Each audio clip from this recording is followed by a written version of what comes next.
חוכמת הקבלה זה גילוי הבורא. זאת אומרת, גילוי כוח ההשפעה בכלים שנמצאים עמו בהשתוות הצורה. זאת אומרת, בכלים די השפעה. זאת אומרת, זה משהו שבמדע לא יכול להיות אף פעם. כן? כי מדע זה מה שאנחנו מגלים, התופעות שמגלים בכלים די קבלה.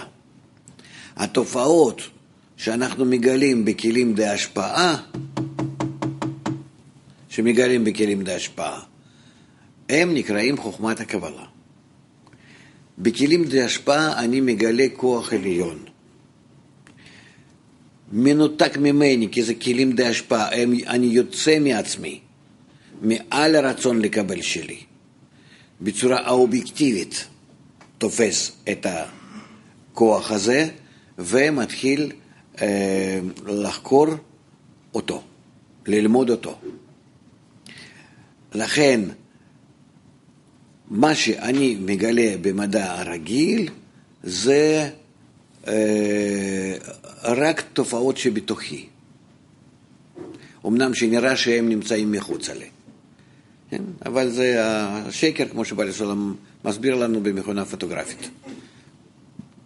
מה שאני מגלה בחוכמת הקבלה, אני מגלה כוח עליון שנמצא מחוץ לי, אמנם שאני מגלה אותו בכלים שלי, שהכנתי אותם כלים על ידו, בעזרתו. זה כלים החדשים.